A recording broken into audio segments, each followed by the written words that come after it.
भीष्म जी ने कहा, प्रभु मैंने आपसे निवेदन किया था मृत्यु के समय जरूर आना।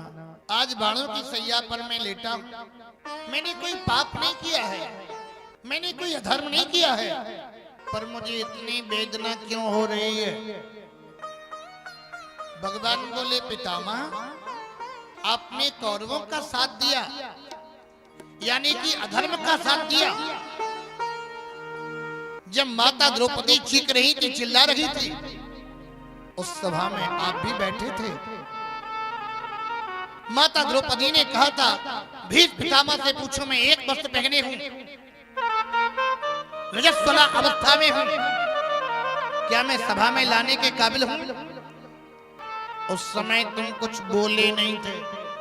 पाप करना तो पाप है ही, लेकिन पाप का साथ देना भी महापाप है।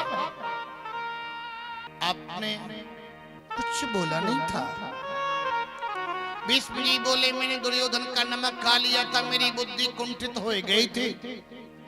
जैसा खाओ अन्न वैसा बने मन। जैसा पियो पानी वैसी बोलो वाणी। वही क्रिया कहीं पर पुण्य है, कहीं पर पाप है। एक व्यक्ति था, उसने 70 मर्डर किए थे। 70, एक नहीं, दो नहीं, चार नहीं, पांच नहीं, 70।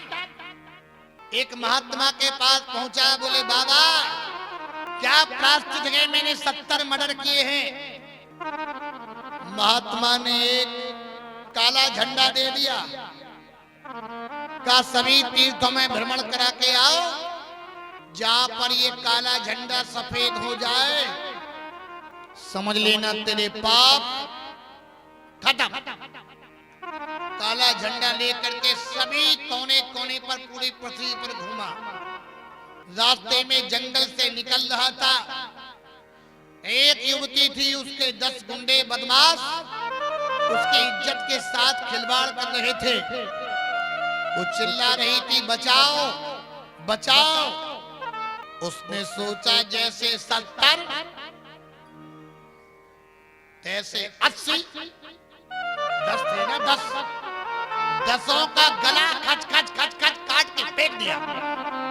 काला झंडा था सफेद हो गया, क्योंकि 70 मर्डर अपने लिए किए थे, 10 मर्डर परोपकार के लिए किए थे, अच्छाई के लिए किए थे। वही क्रिया कहीं पर पुण्य है, कहीं पर पाप है। भीष्म तुम कुछ बोले नहीं थे। अरे भूलना चाहिए था। जिस सभा में अधर्म की बात हो, अनीत की बात हो, अन्याय की बात हो, और वहां अगर कोई धर्माचार धर्मज्ञ व्यक्ति बैठा है, तो उसे खड़ा होकर के विरोध करना चाहिए। अगर विरोध नहीं करता, उसकी बात कोई सुनता नहीं है, तो सभा का परित्याग करके चला जाना चाहिए। पितामह तुमने क्या किया है? तुमने ऐसा किया है क्या? रामायण का गिद्ध और महाभारत का सिद्ध, दोनों की ओर भगवान खड़े। गिद्ध की ओर कौन खड़ा? राम जी। और सिद्ध की ओर कौन खड़े? कृष्ण। आज जटायु के पंख कटे हैं लटपट, लेकिन भारत के पक्षी ने आज भारत की नारी के कलु क्रंदन को नहीं सुना। सीता के विलाप सुन भारी, भये चराचर जीव दुखारी। चराचर में तो जनकपुरी भी आता है। बेटी को जब दिक्कत होती है, ससुराल में परेशानी होती है, तो ईमानदारी से बताना, सबसे पहले सहयोग कहाँ चाहती है? मायके में। सबसे पहले मदद की गुहार लगाती है तो माता पिता से लगाती है, लेकिन चराचर में तो जनकपुरी भी आती है, पर जनकपुरी के लोग भी आगे नहीं बढ़े। सड़ा मांस खाने वाला गिद्ध है। जटायु सोचने लगा, रावण इतना बलवान है, मैं मुकाबला कैसे कर सकता? निर्धन धनवान से लड़ता है, निर्बल बलवान से लड़ता है। मूर्ख विद्वान से डरता है, लेकिन चरित्रवान से सब डरते हैं। भारत के पक्षी ने रावण को ललकारा कि नहीं ललकारा, और रावण की स्थिति क्या हो गई? कुत्ते जैसे। तुलसीदास जी कहते हैं, सो 10 शीस स्वान की नाही इत उत चितई चला भड़ आई। भगवान भीष्म पितामह को ज्ञान दिया। कृष्ण भगवान भीष्म की ओर खड़े गए और श्री राम जटायु की ओर खड़े गए। गीत को गोद में राख दया निधि, नयन सरोजन मैं बड़ी बारी, बारगी बार सुधा रत पंख, बारही बार सवा रत पंख, बारही बार सवा रत पंख, बारही बार सवा रत।